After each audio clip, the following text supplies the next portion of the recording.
as I watched the beast disintegrate back into dust with a final, desperate roar. That's it, this horribly long battle is finally over. Haha, thank God. Duin, wake up. It's okay, I am not falling down yet, I said, looking at Hayal, who was urgently calling out to me from beside me. I am fine, except for a little blood from my head and a bit of blood from my mouth from where I was hit while dodging, but Hayal fixed that, so it's okay. Now I have to hold on since it's not completely over. With that, I left Hayal in a safe place and headed back downstairs. Egoistic. Hello, Stardust. I could see her again. Her clothes were torn and she looked exhausted, but she was still standing, smiling slightly at me, and I could see her. Hey, are you feeling better? I am fine. After giving her a light hug as she rushed around me, I looked away again. There was only one reason we came down here. Kulaka crater dug deep in the center of where the beast stood. That's where the Moonlight Church Lord was. Good. Now if I can just take care of this guy, this will all be over. The sky will be bright again. With that thought, I approached Stardust. She stared at me, her expression stony, then locked eyes with me and nodded. Okay, it's time to end this damned long relationship. There's nothing he can do now that he's exhausted himself. He'll just have to die. With that thought, I casually walked over to where he lay with Stardust. He's on one knee, clutching his staff, his legs shaking, and he's bleeding. Yeyu, I smirked as he, still lucid, looked up and saw us approaching. There you go. Now that you're done with your bullshit, what else do you have? I'm guessing you've used up your final weapon. You god, my god, will have his revenge? Yes, I am afraid so, I said, casually pulling the gun from my hip. Seeing me like that, Stardust doesn't say anything. That's right. He must die here to stop this scourge. This is the only way. It's finally over, this two-phase Moonlight Gate event. How long and how hard I've tried to stop this. Yes. Finally, I stopped it as well as I could with minimal damage. Now, even if I kill the cultist, the gates will reappear one by one, I thought, and I was hopeful. Maybe I just didn't realize it. I didn't realize he had one last trick up his sleeve. KGHHHKHHH.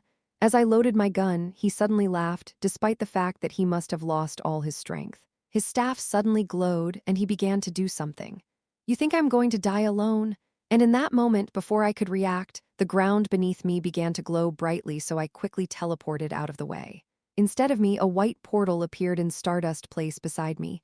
At the same time, Stardust's bewildered expression ended. She disappeared through it. Kahahaha, a one-way gate to any other anomalous dimension. Now she's gone. Shall never return to this world, ha. As he muttered that, my head went white for a moment. Wait a minute, don't do that.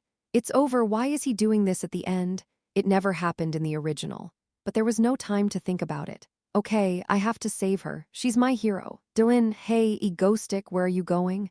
And just like that, without a moment's hesitation, I jumped in there too. Boom, the gate slammed shut behind me. Chapter 273. Stardust was currently having a very bad experience. Yuwa, where did this go wrong? When Shed finished the long battle, Shed thought it would be over. She just wondered what the problem was.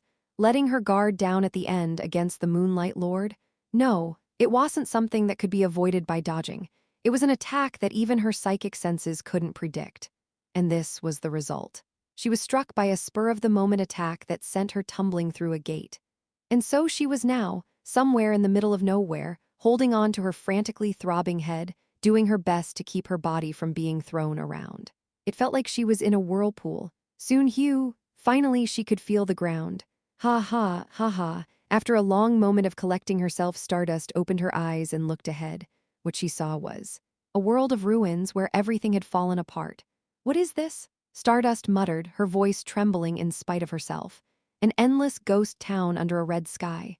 Sure, they'd been fighting in Seoul earlier, where the city had been nearly half destroyed by the beast, but certainly not to this extent. Here, dust flew as if the nearby buildings had collapsed long ago. Such an ominous feeling.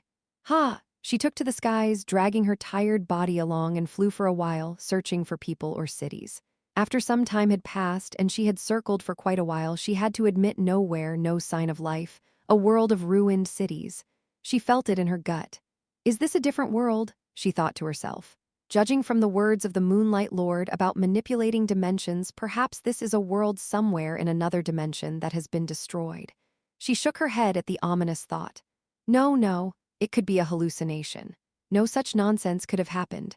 Her thoughts were interrupted by a sign on the sidewalk. New Seoul? The word Neo Seoul was written on a green-colored sign, as if it were a sign on the road. Hearing those words for the first time in her life, she sensed something was wrong. This is definitely not the world she knew. How long had she been wandering the world under such a red sky? She was able to glean some information from the few remaining buildings.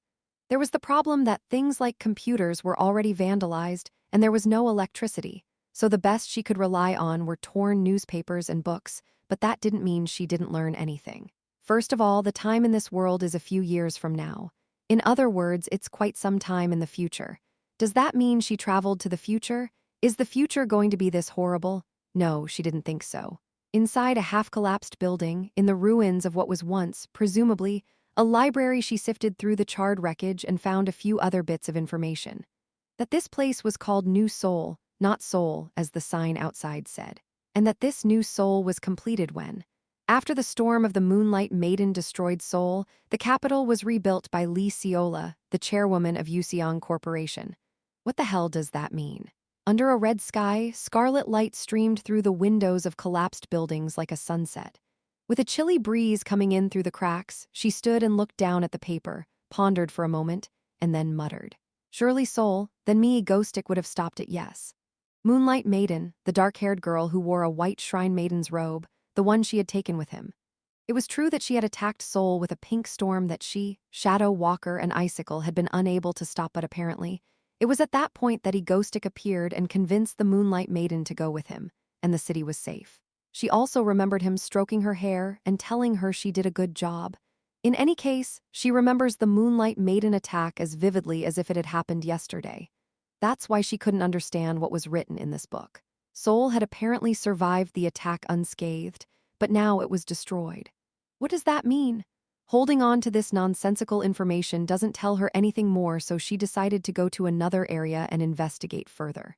With that thought, she took to the skies once more, scouring the ruins for anything she could find. Soon enough, she was able to get quite a bit of information, specifically information about a past that was clearly not her world. Breaking the S-class villain responsible for the collapse of 4 cities, St. Petrius, Aka Death Knight, has finally been captured. VK Corporation is currently under investigation for its alleged involvement. Death Knight, an A-ranked villain who had no record of fighting anyone but her, was somehow listed as an S-ranked villain who had killed hundreds of people. North Atlantic villain organization Laddies launches worldwide invasion. South Korea loses 15 of its territory. We did a good job, he says. Laddies, led by S-class villain Atlas, who apparently would not have attacked South Korea, did. She searched through the rubble for more newspapers and books, trying to find any information she could. Eventually, she realized how much time had passed. Ha ha ha, finally, she followed her intuition and found what looked like a collapsed bookstore. She dug through the rubble in the basement and pulled out some current events magazines, news, and other things that were in pretty good shape in the storage area. Sitting down on a nearby rock, she flipped through them with a sigh. Soon enough, she was able to find quite a few differences between the years of this world and the original. This world was a much crueler world than the one she was in. It was a world where thousands of people died on average every month, where villains were much stronger, and where it was even stranger for a country to exist. S-Class villain Rhino goes on another serial killing spree, dozens of victims killed. Page 1 S-Class villain Weapon Master invades Seoul with mass murder robots. Association says flee to a safe place, immediately criticized for lack of response. Death toll reaches hundreds within an hour, citizens' anxiety spikes as Weapon Master warns of further invasion. The Demon King takes over 30% of New Seoul territory. How to stop them? Experts researching, but no clear solution. S-Class villain Scream Maker terrorizes for the fourth time this month. Opposition lawmaker says thousands of our people have already been killed by this guy. And the president is playing golf and arguing. The nameless villain, Rhino, killed dozens of people in a single attack. The Demon King she fought was not supposed to conquer nearly half of the capital with his black tentacles, while Weapon Master and Scream Maker killed by Egostic survived and went on to kill thousands. And that's just the high-level villains whose victims have caused major terror. All of the lesser villains she had taken down so easily had somehow managed to continue their terrorism in this world without being caught. Either the villains in this world are stronger than the ones in Stardust World, or she of this world was much weaker than she was. A-list hero Stardust has the worst public favorability rating ever, 90 unfavorable. Incompetence is cited as the #1 reason the hero who allowed her people to die. Seeing a big red X slapped across her face in what looked like an editorial made her feel bitter. How weak she is, how the world has come to this, but more than that, there was something else that bothered her the most, something she didn't understand. That was, where's Egostic? Yes. Her archenemy, her A-list villain, the one who was supposed to have founded the terrorist organization EgoStream, where the hell is he? To answer that question, she searched everywhere, but she couldn't find him anywhere. There are all sorts of other villains in this world, but he's nowhere to be found. She even looked for other villains to see if they had changed their names, but in the end, she couldn't find him. South Korea's immigration surge. Korea collapsed after the White Witch's great escape. What's next? She even managed to find a grown-up version of the hacker girl from the original world, a few years after the current year in this world, but still no sign of him. What the hell happened? Is it possible that in this world maybe it was one of her allies? Haha, that can't be right. With that thought, she stepped outside. Haha, the sky was still red and the city was in ruins. Even so, it was difficult to gauge the time frame because there was no moon. But it was easy to realize that she hadn't eaten since she came here, so her stamina was low. And although she hadn't consciously thought about it until Nosh wonders if there's a way to get back to her original world. Let's find something first. If I get out of here, I might find a place that's inhabited. The latest issue of the newspaper says that Busan has been named the new capital. With that thought, she flew over the destroyed world once more, her body exhausted. And then, in what looked like a junkyard of crumbling buildings, she spotted the first person she'd ever seen in this world, standing atop it with his back to her. Hey, she said, flying towards it, excited to see it. Only when she got closer did she realize something was off. Huh? A woman with long blonde hair, dressed in a turbid latex suit of red and blue colors, standing atop the tower of an abandoned building and a dangerous aura around her. What? The moment she turned at the sound of her own voice, Stardust, Shinharu nearly gasped. Certainly more mature than she is now, though somehow tired and sharp. Me? Stardust muttered, unable to help herself. What is this? Hearing the woman's voice, so muffled but so unmistakably her own, threw Stardust into even more confusion. It was the first time she had seen her from this world. Chapter 274, A Doomed World. There, under the red sky, Stardust stared with trembling eyes at a woman with blonde hair exactly like her own. That woman, with hair a little dirtier blonde than her own, looking much more mature, was looking at her coldly. Perhaps this was the future Stardust of this world. Much to her bewilderment, she never imagined that she would run into herself like this. The woman, who had been silently looking in this direction, opened her mouth as if she wasn't too surprised. Remnants of an illusory creature. I thought this area was cleared. Apparently not. She muttered quietly as if speaking to herself, and then her otherworldly self stretched out her arms and clenched her fists. Kuwuwa. Centering on her hands and arms, a tremendous energy, glowing with an intense yellow light, began to wrap around her arms like a gauntlet. She was poised to attack at any moment, and Stardust, stunned by her appearance, quickly spoke up. Now wait a minute, I am not a demon or anything. HMPH? Her future self, still looking tired, looked up at her from a mountain of ruined buildings, his arms glowing with light. Stardust, flying in the sky in front of her, quickly opened his mouth to speak before she suddenly attacked. I am from another world. I don't want to fight. Just as she began to explain, Stardust of this world stopped attacking for a moment and stood quietly, looking this way and listening to her. And so Stardust explained her current situation at length. Somehow, she fell through a portal or something and landed in this world. Stardust carefully looked at her reflection in this world, listening to her story. She looked older, much more mature than she was now, and somehow tired, yet sharp. Somewhat weary of life, yet in this world with its dangerous atmosphere, she felt like someone else, definitely older than her current self. Perhaps that's why Stardust was explaining, using respectful language without realizing it. So when I opened my eyes, I was here. That was the end of her explanation. The Stardust of this future world, who had been quietly listening to her up to this point, looked at her with a dull gaze. She didn't seem to pay much attention to what she was saying. However, haha, that's funny. You've totally stolen my old self, haven't you? She only said that with a bitter expression. When Stardust was still confused after hearing that, she turns her head and speaks quietly. Another dimension. It can't be, because that's not possible. Still, I don't know what you are, but I'll accept you for now. There's nothing else to do in this place that's already finished anyway, cause it doesn't seem to affect anything. After muttering that, she turned her head again and stared off into the horizon as blankly as before. Her demeanor was as if she couldn't care less about herself.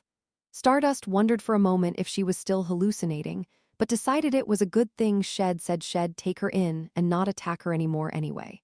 Under the red sky, she had a bizarre moment, facing someone who looked exactly like her, but was clearly different. She wasn't sure what the hell was going on, or if this was even real. Stardust looked behind her and decided to ask the question he was most curious about. I make it easy on yourself. Yeah, okay. So here we are, what the hell is going on? Okay. She asked the most curious thing first. Why are there ruins everywhere? Why are there no people in sight? Why is everything around here falling apart? And the answer came back very grimly. It is destroyed. As expected. She expected it, but it was still a shock to hear it in person. Why? She asked with trembling eyes, looking at the desolate scene around her, and her other self fell silent, then began to mumble wearily. I won in the end, but I guess I didn't win because the world ended, so to answer your question, I don't know. Maybe it was always meant to be this way. She continued in that tired voice, staring blankly into space. There were too many villains, just too many. The enemies were strong and numerous, and the heroes were woefully inadequate against them. She continued to mumble, as if recalling the past. In the end, we managed to balance things out. But when the Han Yun group invaded Seoul with their weapons and destroyed half of the capital, that was the beginning of our downfall. With that, the other Stardust wasn't sure if she was talking to her or just recalling her own memories. How Seoul fell to an invasion of villains and how they moved the capital to Busan. After that, they rebuilt the city center of Seoul, which collapsed again and created New Seoul, but even that collapsed at the hands of villains. And then she muttered about her future self. No, the story of this world, as Stardust listened in silence, busying herself with her suddenly slightly dizzy brain, comparing it to the path her world had taken. The overall flow is similar to my past. The names of the villains, the terror they waged, the timing, almost everything was the same. The only difference is that, unlike her side, which managed to stop the attacks with as few casualties as possible, each one here was quite devastating. The Moonlight Maiden, the Han Yun group, they were all stopped in her world, but not here. And even the villains that were easy to deal with in her world, in this world, they've become vicious. And all of these differences were tied to a single figure. Stardust arch-nemesis, a Class A villain and the leader of a group of villains, the one who always had a smile on his face, egoistic. That he was nowhere to be seen was the biggest difference between this world and her own. That was what Stardust was most curious about at the moment, so she couldn't help but ask it first. And then there was the terror unleashed by the Moonlight Church. The world's destruction accelerated.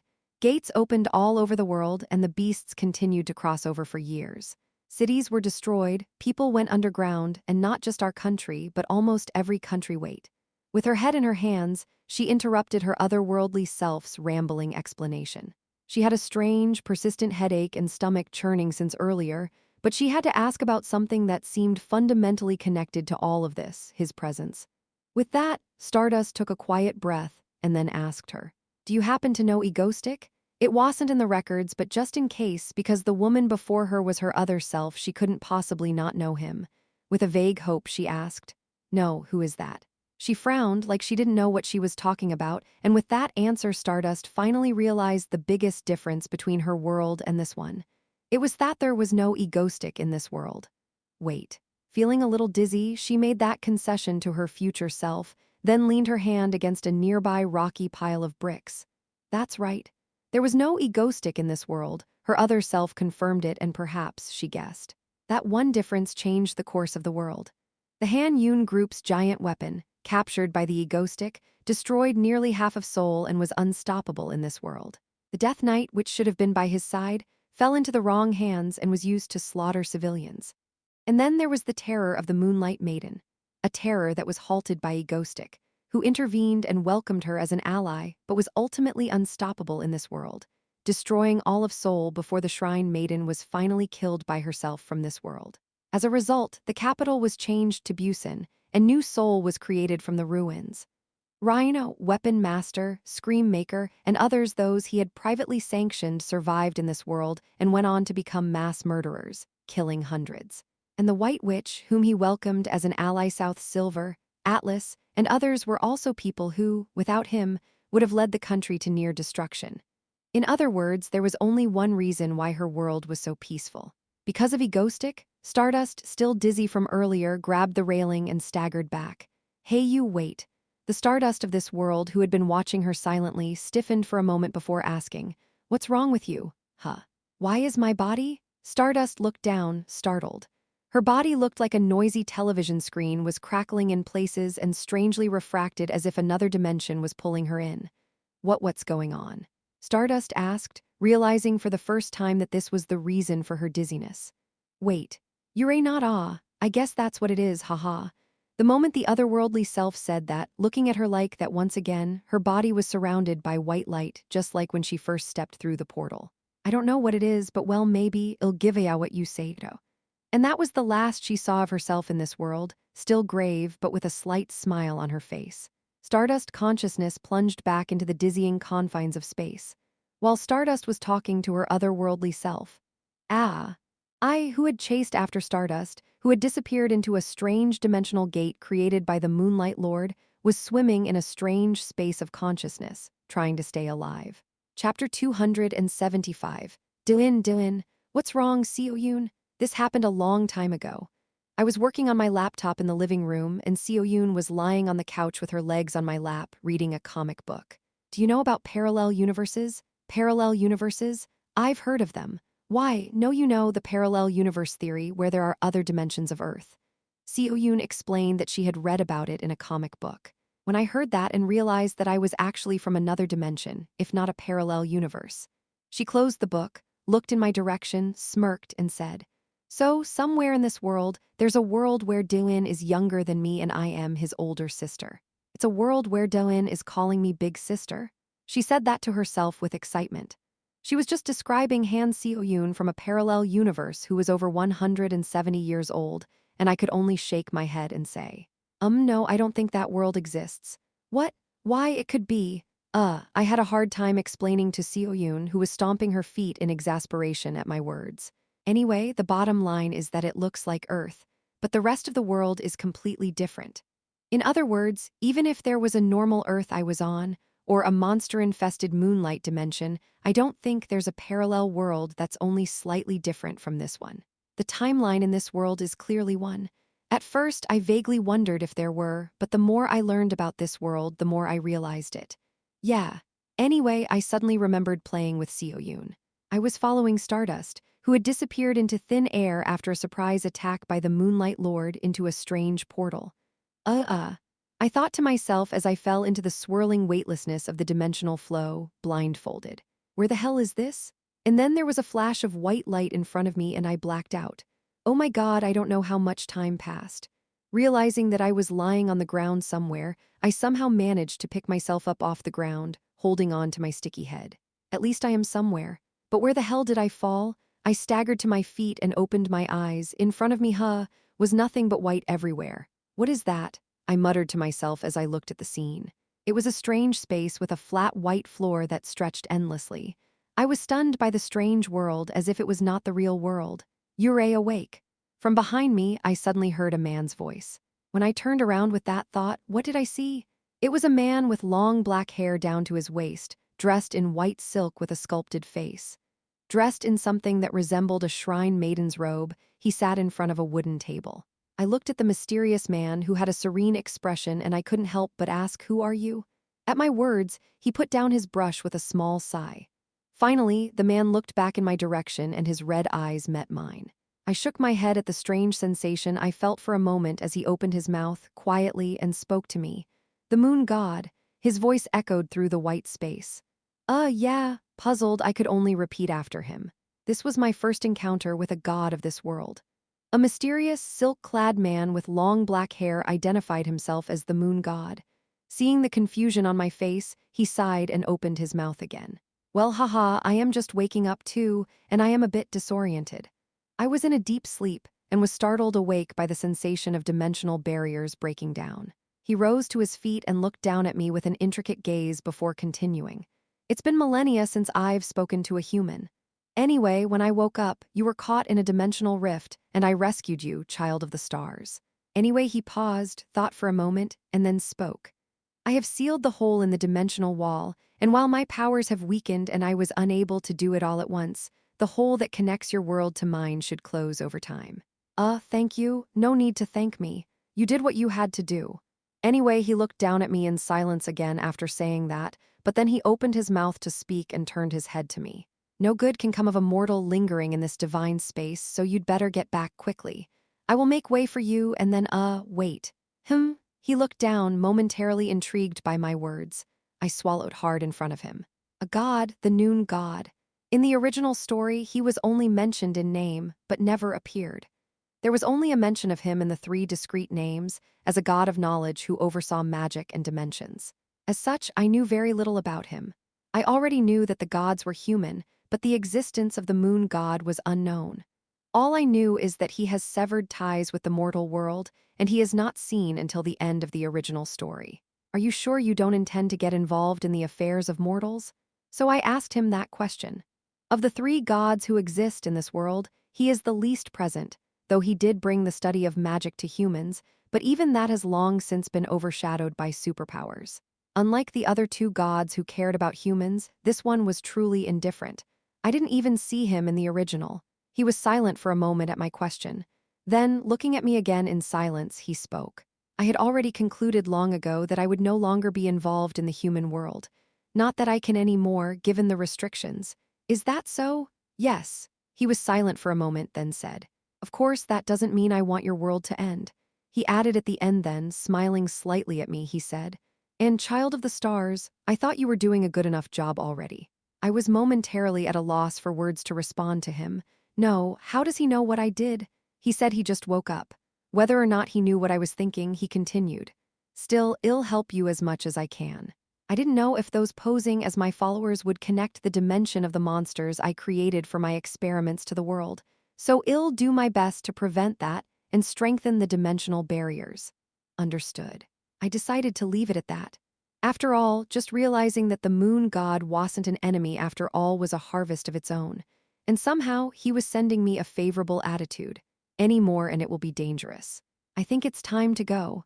As he said this, sitting at the wooden table, he picked up his brush and pointed in one direction as a purple portal appeared in the middle of the white space. Daughter of the stars, you have come here in search of her.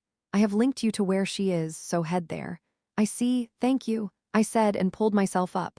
Even before he spoke, I was already feeling a little dizzy and my body was starting to feel strange. I didn't know what the moon god had done, or if I was in God's space, as he said, but it seemed right to leave. The moon god didn't seem to be in a position to tell me anything more. With that, I rose from my seat and made my way to the portal, but just before I stepped through, the moon god was still quietly doing something without even looking this way. And his voice came from behind me at the last moment. "My daughter, Silver Moon, thank you for saving her." I paused, listening to his words. "You're welcome." With those words, I stepped through the portal. Immediately, I was greeted by a vaguely familiar scene of dark space. The only difference was that, thanks to something the moon god had done, I could see ahead instead of being swept away by the dimensional torrent. As I stepped forward, I saw a familiar yellow light in the distance, and I chuckled as I muttered to myself. Right, I should go back now. I was so nervous about my unexpected encounter with the moon god and used up too much energy. It's time to end this tiresome Moonlight Gate scenario. Take Stardust and go back to our home. With that thought, I sprinted toward the falling yellow light to save her. Chapter 276, A Dark Space. Stardust was floating in that weird space where she couldn't see where she was going. Until she reached her next destination, she pondered what she had just seen. A world where everything was the same as her own, but somehow everything was wrong. A world where so many catastrophes that she had succeeded in preventing, she had failed to prevent at all. And the reason why that world, unlike her own, had fallen apart so thoroughly. The most essential, the only difference between it and her world, was that there was no ego stick. She muttered the thought as she was swept away, alone in the darkness, eyes closed. A difference of only one person. A single difference that changed the fate of both worlds. The villains that he had killed at will had become S-class villains who would have slaughtered thousands in the future if he hadn't. The catastrophes he intervened and prevented would have come to pass without him, bringing the country to near destruction. It was only then, when Stardust saw a world without him, that she finally realized once again how important he had been to her. Egoistic? Yes. Thinking about it, it was only him who always came to her in times of crisis when everything seemed to be over. As she thought about it, she remembered all the times she had been with him. When she thought she couldn't stop the plane from falling, he called her and gave her courage. In the basement of the Han Yun Group's laboratory, he risked his life to take a hit for her. When the Han Yun Group came with a huge weapon, he took it and stopped them. When the Moonlight Maiden attacked the city with a storm, he appeared at the last minute to stop her and take her away. When the Demon King came to kill her, he appeared out of nowhere to stop him and defeat him. In all of those moments, Egoistic was always there for her when she was in a crisis. He's even gone so far as to capture or hunt down other villains on her behalf. Even during the Moonlight Gate incident, he'd come to her aid with his people. She thought to herself over and over again. Finally, she organized her thoughts. Without him, millions, tens of millions would have died. So he isn't a villain, without realizing it, she thought, terrorizing but never harming civilians. He's taken down other villains, saved countless lives, who always stood up for her when she was in danger. Maybe he's more of a hero than a villain.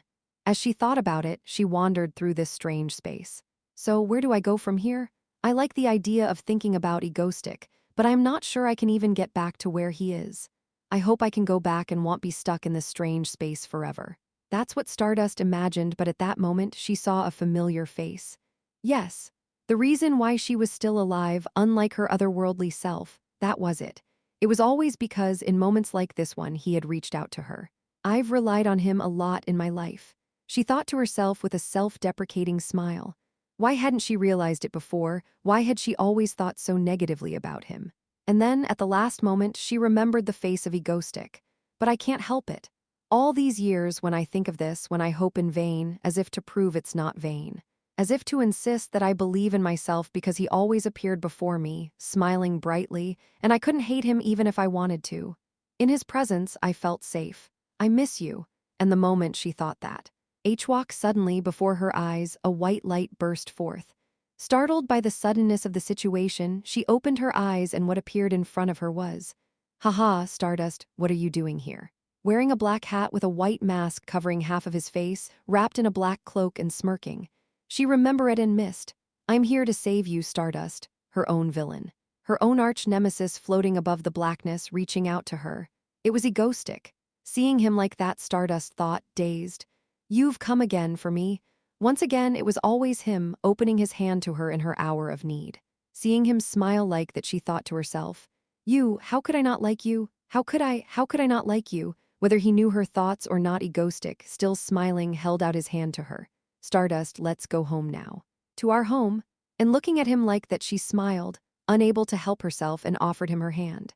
Yes, and just like that, her hands and his hands finally found each other, but before she could fully feel the warmth, a white light erupted around them, and their forms vanished from the space. Now it was time to return together to the home they had come from, to their Earth. Dilin! Stardust was struck by a spell cast by the Moonlight Lord and flew through the portal. After which she disappeared, with Egoistic following her through it under the black sky. Among the ruined cities, they stood in disarray. Hey, you bastard, what did you do? Awa. Electra's eyes glazed over as he watched the Egoistic disappear before her eyes, and like lightning, she lunged at the bastard, grabbed him by the throat, and began to shake him. He gasped for air, then opened his mouth to speak with a wicked grin. Ha ha ha ha ha ha ha ha. It's too late for you guys. They will now wander the other dimension forever, where they will die, and you will never see his face again. Ha ha ha ha ha ha. Don't duck with me. Get him out of here. Unable to contain her anger, Electra threw Moonlight Lord to the ground. There was an ominous sense of agitation in the group surrounding him. I'll never see Doin again. The light in Han Seoyun's eyes had long since disappeared. The other members of the group also felt an ominous intuition and began to agitate, but just as they were about to collapse. The Moonlight Lord, who had fallen to the ground and was bleeding from the mouth, looked up at them with his hands on the ground and shouted, "Yes, it's over for good. No matter what you guys do to me, they won't be able to come back. Farewell forever, ha ha ha ha." And with that, only the maniacal laughter of the Moonlight Lord echoed, and the rest of the group slowly spread in frustration. But just then, "Who's not coming back, kahaha?" Everyone up there. At that moment, an oval-shaped gate of bright white light appeared in the dark sky. From beyond, as if he had just gone to play for a while, the smiling face Egoistic and Stardust, with their hands clasped together, appeared casually from beyond that aerial portal. Din, yes, I am back. Luckily, I wasn't gone long. He landed on the ground just as casually. Turning his head, he smirked at the Moonlight Lord, who was looking up from below with his mouth open in disbelief. So, was your last move a success? There's no way you could have survived the rapids of that dimension in a human body. It worked, so why not? Anyway, there's nothing more to do now, is there? This as he said that, he moved his hand, telekinetically grabbing the Moonlight Lord body from thin air, then casually pulling the gun out of his hand. Anyway, now that we're done, stop being ugly and gossipy. Oh, and with that, he looked around for a camera lying off to one side, telekinetically picked it up and smirked into the lens. Ladies and gentlemen, it's time for Egoistic surprise of the day. Did you all have fun dealing with the Moonlight Gates? I think we'll call it a day then. Goodbye, everyone, you, and with that, the last words of the leader, bang. With a single shot, his body collapsed into a heap. In the next instant, dozens and hundreds of magic circles emerged from the ground and shone. Hua. At the same time, the gates in the sky began to disappear one by one, and soon, the dark moon in the sky disappeared as the sun rose. Its white light bathed all who stood there, their shadowy figures against the city's backdrop. The broadcast was over. Finally, the gate plague of the Moonlight Church has come to an end. Under the brightened sky, Stardust looked up to see the side of Egoistic, who was chuckling weakly. Stardust looked at him and thought to herself. Eventually, he took him down himself and averted this disaster. Thanks to him, thousands, no tens of thousands of lives were saved. And not just now, but before too. Because of him, the world was saved. Can we really call him a mere villain, As she thought that, she realized something. What if? If I'm closer to him now, there's nothing wrong with that, she thought to herself. It's finally over. After defeating the Moonlight Lord, I looked up at the brightened sky again and breathed a sigh of relief. It had taken a long time to stop the Moonlight Church and the disaster they caused. Now I can rest easy for a while. In the original, Stardust spent a while fending off the monsters that came from the gates at the end of Phase 2, but now there's no such thing. With that event gone, there's no chance of anything happening for a while. I thought to myself, and suddenly I realized something. Seoyun was the boss of Phase 3 anyway, so in effect, I had already solved the biggest problem of Phase 3. Isn't it okay for me to retire now? I thought to myself. The Moonlight Gate crisis, which began in South Korea, has finally come to an end. The world's major nations are now reportedly doing their best to deal with the remaining monsters and post-war reconstruction of the cities. A live video broadcast by South Korea's A-list villain, Egostic, has garnered tens of millions of views and tremendous interest from overseas. Exclusive Stardust and Egostic, promoted to S-Class Hero and S-Class Villain respectively. Chapter 277. The events of the so-called Moonlight Gate catastrophe, when the Moonlight Lord opened gates across the world and unleashed his monsters to attack the entire planet, has finally come to an end. Folks, the sun is rising again. Yes, we've won, folks. Under the dark night sky, the gates that constantly spewed out monsters disappeared one by one. When they finally saw the bright sun rise again, they realized, it's finally over and done. Though many cities were destroyed, there were few casualties in the battle.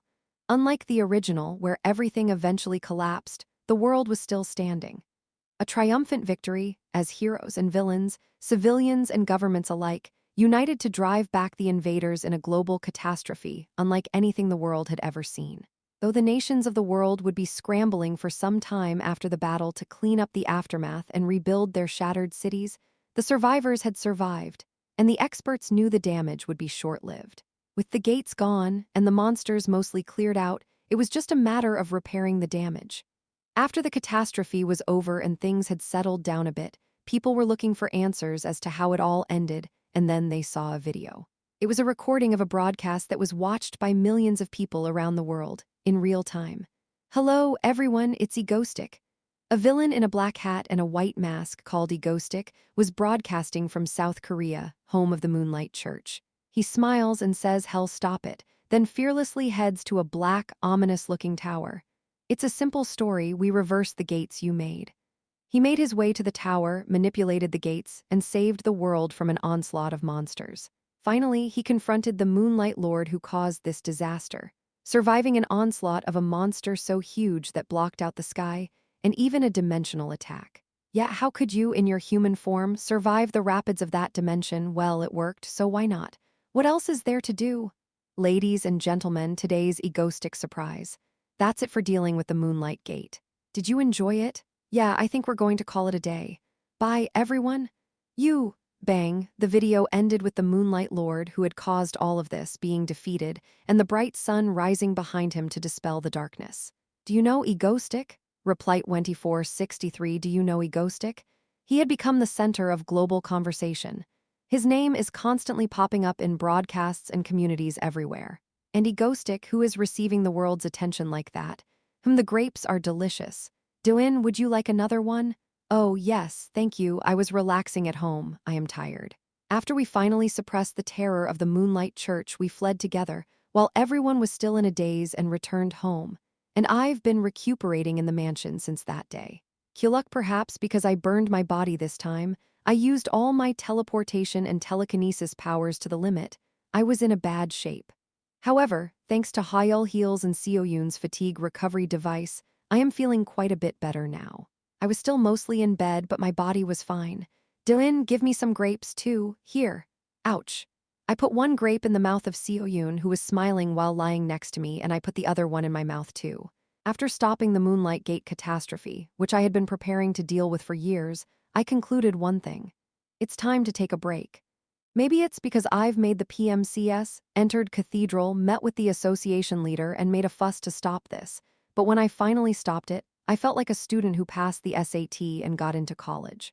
The reason why I was able to take such a long break was that I thought I could devour Phase 3, even though I had only just finished Phase 2 of the original 4-phase series. In the first place, the biggest problem with Phase 3 was the Moonlight Gates, which were still open, and all the monsters that kept appearing, as well as Seoyun, the final boss of Phase 3. However, I've already moved all of the gates to the ocean side, and I'm quite relieved that Seoyun, the final boss of this phase, is lying next to me, looking at her phone. Of course, there's still the problem that there are still powerful villains. Especially in Phase 3, when a whole host of villains with unusual abilities are introduced, and the world's history has been altered so drastically by my premature ending of the Moonlight Gate incident. It's not safe to rely on the original anymore. But hey, maybe our Stardust will take care of the rest? That's when I thought to myself, wow, but man, you're really going crazy right now. Crazy about what? I turned my head at Seo Yoon's words. She giggled and turned on the TV in front of her with the remote control. Then, on the TV, my face popped up in a very natural way. Nowadays, Korea's S-class villain, Egoistic, is a hot topic around the world, right? Yes, that's right. Egoistic is a very hot topic in all the media these days, and there is a lot of interest in him from all over the world for preventing the Moonlight Gate catastrophe. After the anchor finished speaking, the screen switched to a series of screenshots. There were dozens of photos from overseas communities. Yeah, as you can see, he's very popular overseas as well, and the phrase S-class hero has already taken hold around the world, especially since so much of what he's been doing in Korea has become known abroad. His Moonlight Gate broadcast has now surpassed 100 million views. After listening to that, I shook my head and pulled out the remote to turn off the TV. I was just getting to the fun part. S-class hero Egoistic? I grabbed my dizzy head. It was always like this lately. Ever since I had broadcast the entire process of defeating the Moonlight Church, people's interest in who the hell had prevented this catastrophe had increased, and now the name of Egoistic had spread far and wide, even overseas. When I saw the foreign community shouting K-hero manga stick, in English that Seo Yoon showed me, my head really spun. To be honest, I didn't expect this to happen. I thought that broadcasting the process of stopping the Moonlight Church would attract some attention. But the problem is that I didn't expect to get this much attention, and the future me who had to deal with it is now the present me. No good can come from this much aggro on a global scale. I can't help it. I can only hope that the attention will die down over time, but on the plus side, Stardust has gotten a lot of positive mentions along with me. Doin' the fan cafe awesome. It's really fun, check it out. While I was thinking about that, Seo Yoon showed me the fan cafe again, and as usual, the titles of the dizzying array of popular posts. Egoistic if you're a proud K-hero, that's cool lol. Sup collection of overseas mangastic reactions. Ha the whole world is K-pop TV America, Britain, France, Japan all talk about mangastic. Everyone is forgetting about this disaster Egoistic's honest stardom. Gif Jesus, why aren't you starting the meeting? If you're a pureblood Mango who hid in an underground bunker and watched Mango broadcasting live, Urea Dog EgoStream members all jumped out and caught the monsters. So EgoStream is a hero group. Just love EgoStream. Overseas idiots are belatedly binge-watching old EgoStream videos. Haha. Electra's intuitive story is revealed. Haha. Republic of Korea manga-rich country. Thank you goat worship goat, thank you goat worship goat, thank you goat worship goat, thank you goat worship goat. I'm more scared of the titles of those posts than I am of the tens of thousands of views they've gotten. What are you two flirting over? Oh, sister, Seo Yoon, aren't you too close to Dylan? Anyway, I've been playing like this lately, relaxing while recuperating. I thought it wouldn't be unreasonable to retire if I had finished preparing for the early and middle of Phase 3, when it was relatively easy. But what is Stardust doing now? As I was resting, I suddenly thought to myself, well, with her personality, she's probably working hard on the aftermath, so I shrugged off the thought and moved on. In the Seoul Hero Association after dealing with the reporters and returning to her office, Stardust staggered to her seat. After the attack of the Moonlight Church, she had returned to Seoul thinking that it was all over, and that the remaining monster forces hiding in various places had been eliminated. However, she was surprised to see a crowd of reporters in front of the association, and after being bombarded with questions, she was only able to escape when the head of the association himself came down to help her. After defeating the giant Moonlight Beast, it was inevitable that she would receive quite a bit of attention, and she also became Korea's first S-class hero. Now that she's reached the pinnacle of Korean heroism, there's only one thing on her mind. I want to see Egoistic. Yes, all she could think about was how much she missed him. She had already decided that he wasn't evil after the events of the Moonlight Gate and her intuition of the other world. With the last of her psychological resistance gone, her heart was pounding whenever she thought of him. He's a villain, I shouldn't be doing this was no longer an excuse. She already had only one thought: to see him one more time and to be with him. The fact that he was a villain didn't matter to her anymore. Chapter 278. It's January of a new year, and the end of the year disaster of the Moonlight Gate is behind us.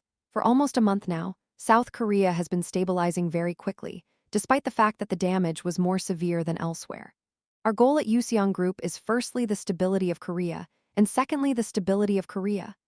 The main reason for this is that Lee Seola, chairman of Yuseong, has taken the initiative to unite all the construction industries and rebuild with one mind. With the help of lawmakers who are changing the laws to favor Yuseong, and the infrastructure that we had somehow managed to accumulate, Korea has been diligently rebuilding the infrastructure that was destroyed by the beasts under the leadership of Yuseong Group. Of course, all of this was planned by me and Seola beforehand. We were able to do all of this because we had already built more underground bunkers, which greatly reduced the loss of life and prepared for the aftermath of the disaster. The bottom line is that the city center of Seoul is now bustling with people again. Of course, there are still new buildings going up all over the place, but that was enough for me. Especially when you think about how New Seoul was completely destroyed in the original. At this point in the original, the few survivors are hiding underground. Starving to death, the dark ground is filled with monsters that continue to rampage. With all the beasts pouring out of the gate in an endless stream, the world seemed to be on the brink of destruction. Compared to that, this vibrant city full of people running around under a sunny blue sky is very inspiring. I feel like all my hard work has paid off. In fact, our members know how hard I worked to stop this, so they were happy to hear that I was taking a break. Doin, there won't be any more disasters as big as this one for a while, right? Huh? Oh, yeah. Of course, now that we're in the mid to late stages, we'll naturally encounter villains with all sorts of unique abilities, but until the final battle, there won't be a global assault that pushes as hard as this one. Hee hee. Isn't that right? I said, and Seoyun only smiled while slightly sticking to the side of the bed I was lying on. What's wrong with her? Anyway, besides this case, the other members also started asking me about my future. Doin, you're taking a break for the time being. That's certainly a relief. So did Subin, who said that with a wry smile while offering me tea. Hey Doin, are you serious when you say we're over the hump now? So from now on, you should stop saving the world and start flirting with Choi Si-hee. What is she saying? Are you crazy? Get over here. Haha.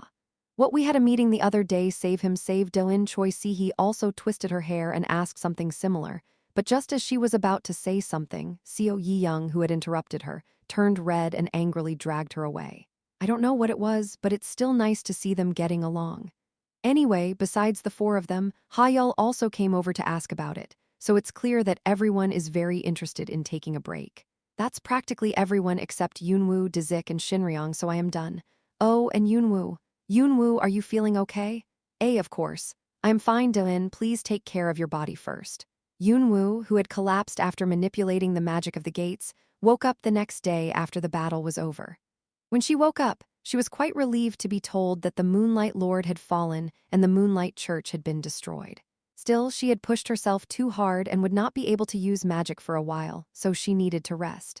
Anyway, after defeating the Moonlight Lord, Yoonwoo looked much happier than before. It was as if she had shaken off something, probably a remnant of the past.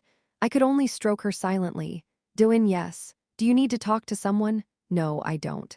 More than that, are you sure that there won't be any major terrorist attacks for a while now?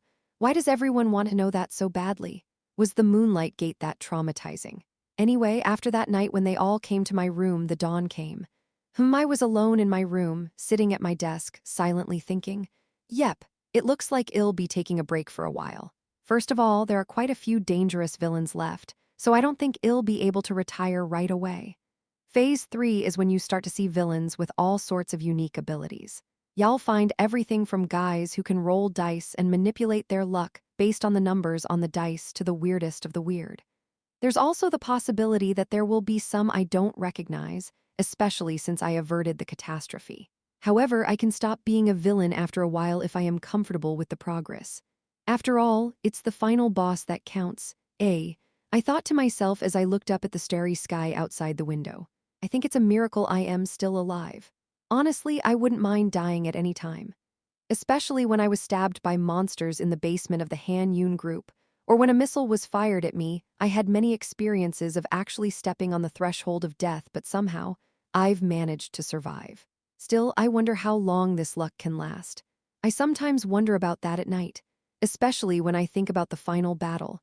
Maybe if I'm right after thinking about it, I decided to keep quiet and write in my journal. My diary, which I've been writing in for a few years now, is slowly running out of paper. And unlike my emergency manual for the eventuality of my death, the diary has outgrown its paper. Well, it's only phase 3, so if I am right, I'll get to use it soon enough. Haha. I finished the diary entry with that thought. I've been sick lately, so I didn't write before and after the Moonlight Gate, so it took me a while to write down quite a bit. Let's get some sleep, I muttered and got up from my seat. I also have to manage the Stardust Fan Cafe today, but haha, I'll have to do that tomorrow morning when I wake up. I fell asleep with that thought, and the next morning, I was sitting on the living room couch, casually managing the Stardust Fan Cafe on my laptop, which was full of Stardust videos of the last Moonlight Gate incident, when I heard Seo-yoon call out to me as she came over with Yoonwoo. Hey Seo-yoon, are you up? Do-in still groggy from the morning, Seo-yoon sat down on the couch and Yoonwoo held her up and sat next to me. Do-in, what is it, Seo-yoon? I was managing the fan cafe while answering Seo-yoon, who was talking to me in a sleepy daze. I was selecting the best pictures of Stardust and moving them to another tab, but the media outlets were also posting pictures of our cafe. When I was doing that, hey, are you having fun? The voice came from a cold hand on my shoulder. When I turned my head, I saw Seo-yoon staring at my computer screen. Her eyes glazed over as she puffed up her cheeks and spoke to me. Tell me honestly, aren't you really into Stardust and want to be her boyfriend? How could that be, Seo-yoon? HMPH. Of course not. Seo-yoon, who had been grumbling to herself, suddenly became serious and said something thoughtful. Yeah. We're always together anyway. That girl, she was mumbling something to herself, but it was hard to hear what she was saying, and looking at her like that, Yoonwoo was sweating with a bitter smile. Whatever it is, I wonder if she's calmed down a bit. Thinking about that, I moved my eyes back to the fan cafe organization on the monitor. Let's do this quickly. I don't want Seo-yoon to get angry if she sees the picture of Stardust. As I was clicking away at the mouse, everyone, including Subin, gathered in the living room one by one. I was still organizing the fan cafe.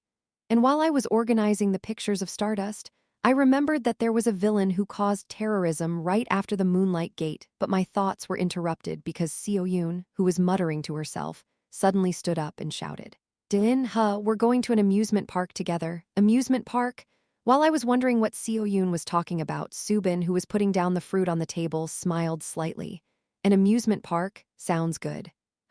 Let's go to an amusement park? Even Choi Si-hee and Seo Ya-young are starting to get interested.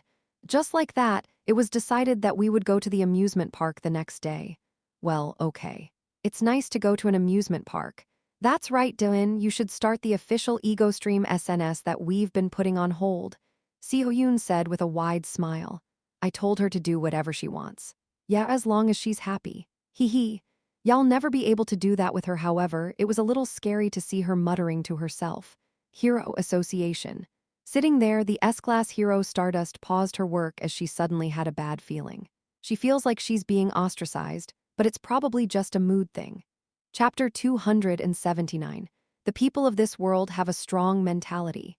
Even if a superpowered person appears in their neighborhood while they are attending a class, they will continue to attend the class and run away very quickly if a villain appears. Unlike the world I came from, the whole world is full of superpowers and villains. The public in this world shows that they have adapted to any kind of terrorism. It's a world where people go to work the day after an attack. So, what is my point? It was only a month after the terrifying Moonlight Gate disaster, but the amusement park was still crowded. Wow, Dylan, Yoonwoo, we're going on this one first. What are you talking about? You have to ride the roller coaster first. This amusement park was packed with people under a sunny blue sky. We had come here with the whole family, and as we walked through the crowds in the warm sunshine, we were trying to decide what to ride. There was so much energy everywhere. I wasn't in a bad mood as I was just out for some air, but everyone was having fun. I silently smiled at Seo-yoon, Choi Si-hee, and Subin, who were looking at the map of the amusement park and deeply discussing where to go first. However, I wondered how people who normally fly in the sky or ride giant robots could love rides so much. If you fly in the sky by yourself, isn't that a roller coaster? Dylan, you should ride this. Oh yeah, okay, let's go. Subin, let's go. Yes, Dylan. With that, I went for a ride with Subin, who smiled at me cheerfully.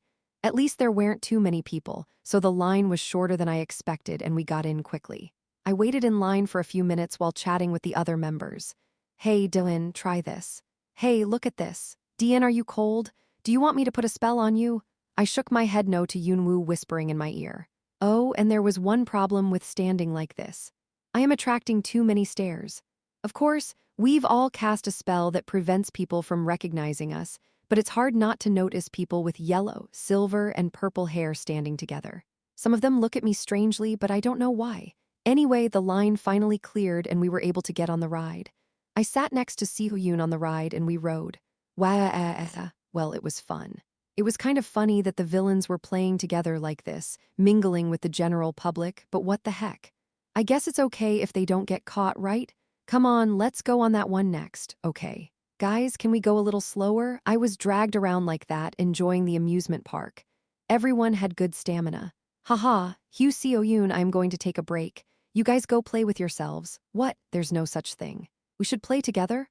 I don't know how many hours have passed since then. My tireless stamina had already been drained by the fact that Choi Si-hee and Seo-yoon had decided to ride every ride in this amusement park today. And after playing, eating, and playing, my stamina had already been drained. Oh no, this is worse than terrorism. I need to get some rest, okay, Seo-yoon, It's not feeling well after all that, so let's give him a break. Okay, I can't help it. Seo-yoon, I'll take a break and catch up with you later. Okay, Doin, see you later then. With that, I sent the 5 girls on their way and ordered a cup of tea by the window of a cafe in the amusement park. Shinryong didn't come with us because she said it was hard. As it turns out, she thought of everything. Is this the wisdom of the ancestors? While I was thinking about that, I was looking out the foggy window at the people running around. The chair next to me was dragged across the floor. Whoa. Subin, who came with a mug, sat down next to me so casually. Subin? Yes, Dylan, are you not going on the rides? I asked, and she replied. Yeah. It's kind of hard for me, Dylan, you get bored when you're alone. She smiles a little as she says that.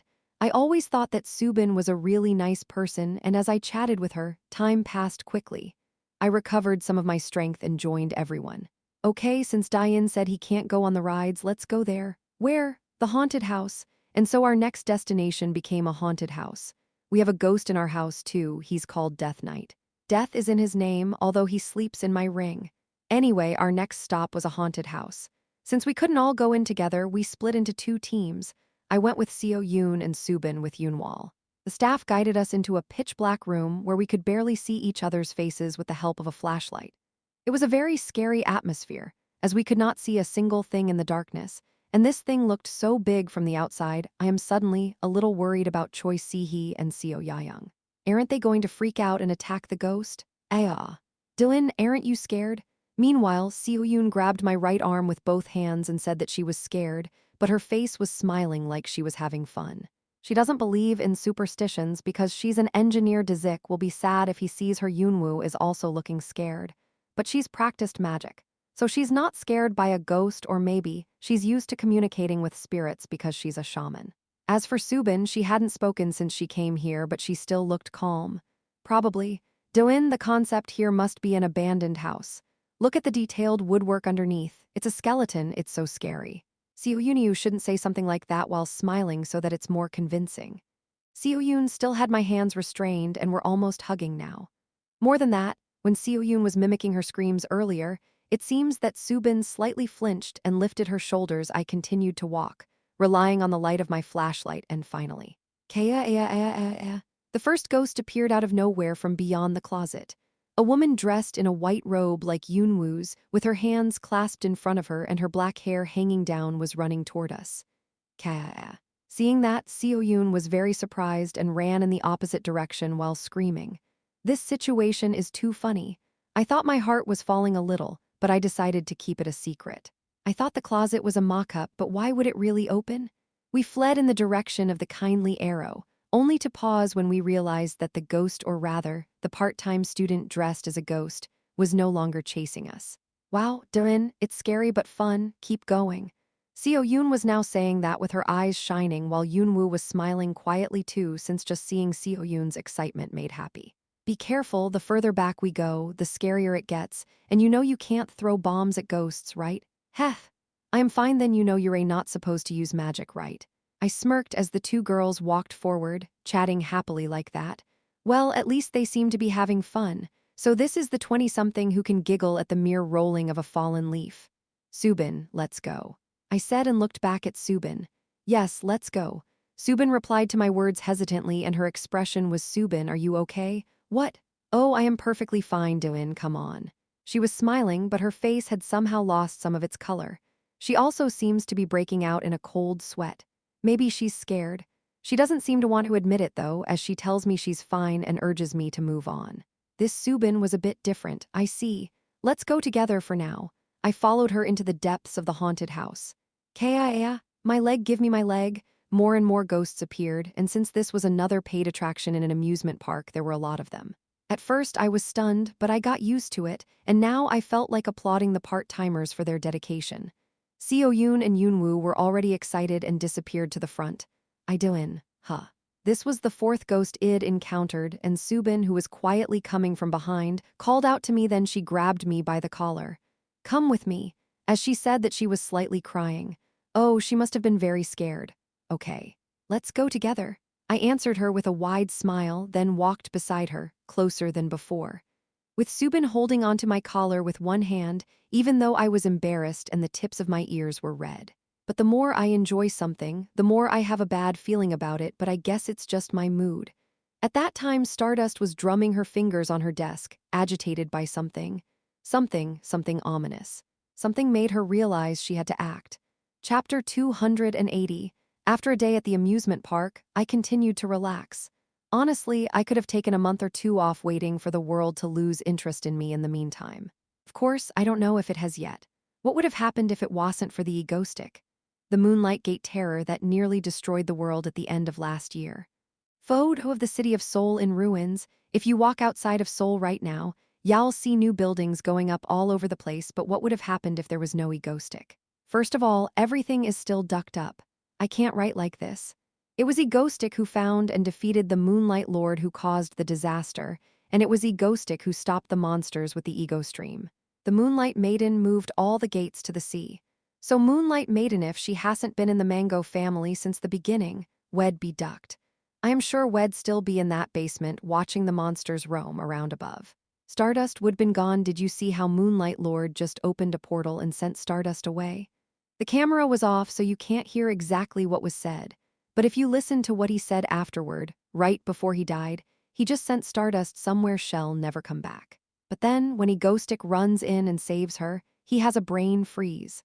The best goat in the history of Korean heroes. Honestly, if Stardust had disappeared from there, it would have been a terrible thing for Korea. If you look at the performance, most of the Seoul villains are actually Stardust one-man shows 3. Even if you block it later, Korea is ducked honestly.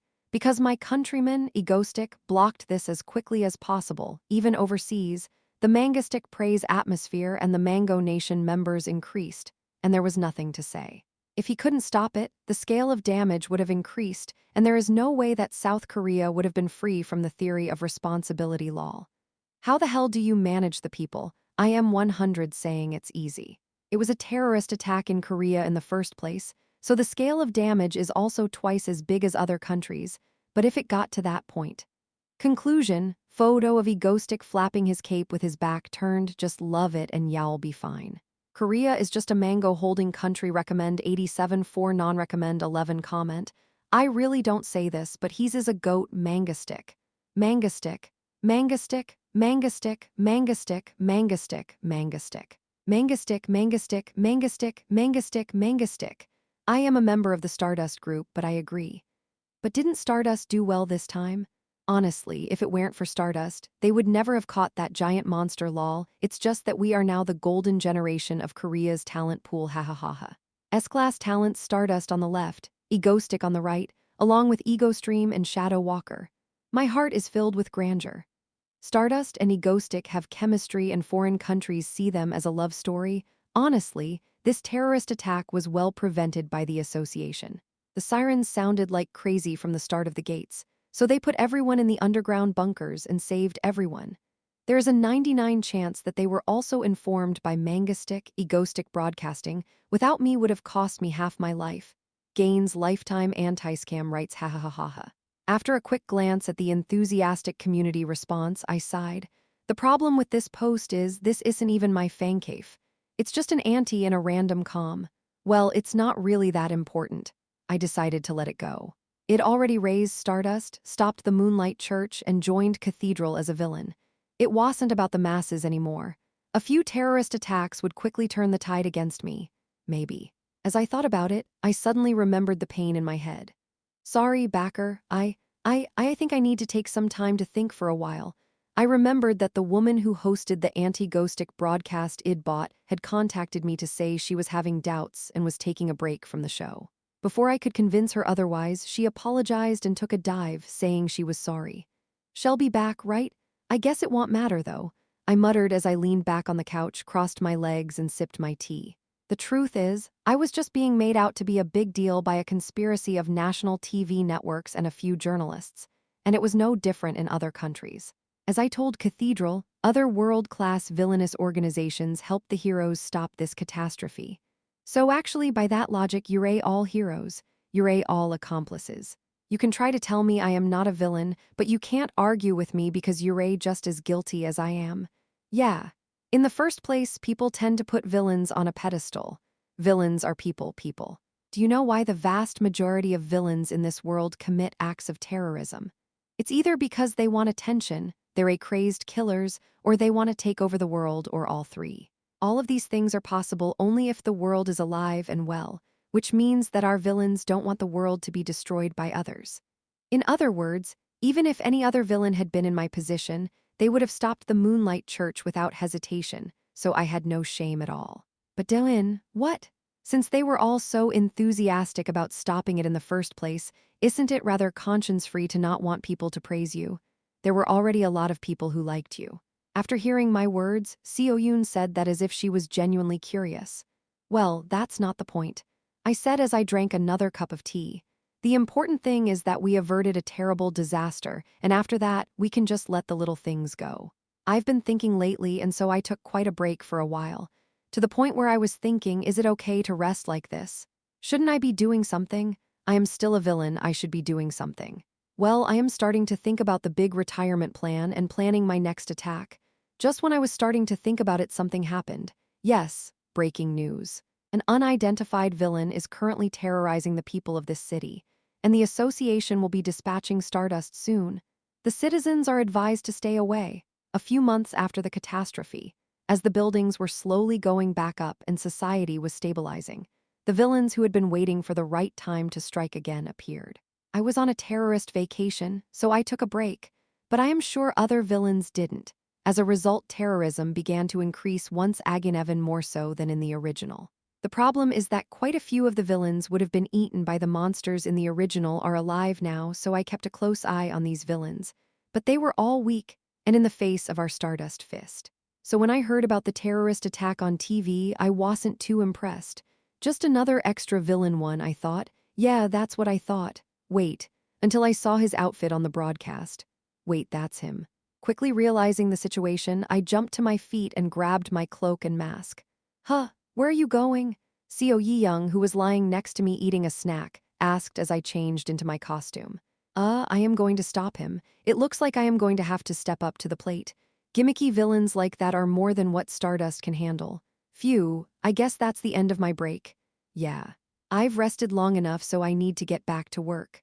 Of course, I had an ominous premonition that if I stepped out now, the public would be all over me again, calling me a hero. But Stardust was more important to me than that. Come to think of it, this will be the first time I've met Stardust this year since last time. I am sure she's a little nervous to see me again after we broke up last time, haha. Seo Yoon, I am going out for a while. Huh. Where are you going? With that, I greeted Seo Yoon, who had just arrived in the living room, and teleported away after grabbing my camera. Hero Association office. Stardust, who was preparing to deploy, sighed inwardly when she heard that another villain had appeared. Lately, whenever Shed heard of a villain causing terror, Shed always gotten excited, wondering if it was egoistic, and every time Shed been betrayed. She didn't expect much anymore. Of course, there was always a little bit of anticipation. No, she just wanted to meet him and talk to him. Is that so hard? The comms don't even ring, and so, once again, another unfamiliar villain appeared. For that reason, she was still sighing and preparing to leave since she wanted to take care of him quickly and without much emotion. He can't just show up out of nowhere.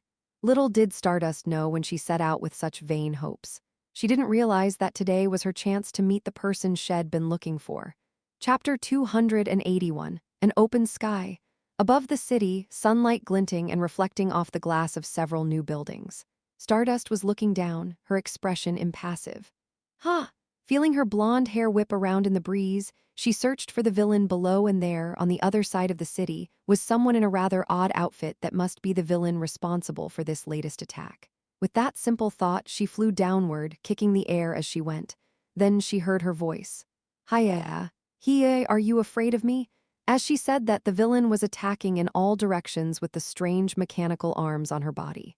The villain appeared to be an androgynous figure with sunglasses and long black hair. Wearing a long coat, the villain was attacking in all directions with two mechanical arms on her back. Naturally, everyone quickly ran away as soon as they heard something explode, like trained soldiers, so it was a bit pitiful to see her standing alone in an empty street. After all, Shed dealt with enough of those kinds of miscellaneous villains. Descending to the ground, Stardust landed in the air in front of her, and of course she spotted her. Whoa, aren't you the famous Stardust? At the words of the villain, who opened her mouth while looking at Stardust, who had arrived in front of her with an expressionless face, Stardust opened her mouth and said in an emotionless voice, "Villain, put down your weapons and surrender obediently, and I'll put you in jail without hurting you." Phew, haha, that's ridiculous. What am I, crazy? She clenched her fists silently, not expecting much in the first place, while the villain smirked at her and lowered her sunglasses with her hand. The villain's eyes, however, had a curious twirling quality to them. "May I introduce myself? I am the Dungeon Maker, and I will conquer this city today." Ahaha.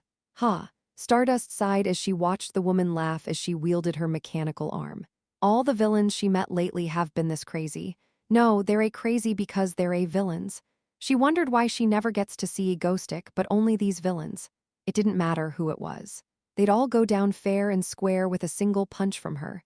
She was already feeling quite confident now that she had taken down the giant moonlight beast. "Haha, I see. Once I take you down, it'll be over." With that, Stardust muttered and floated off into the sky. HMPH. The self-proclaimed dungeon maker laughed quietly, not the least bit wary, and watched as she moved her hands. What is it? Stardust felt an uneasy feeling well up inside her. It was something ominous, an odd, extrasensory warning she got from the villain with mechanical arms, a feeling that something was going to go wrong.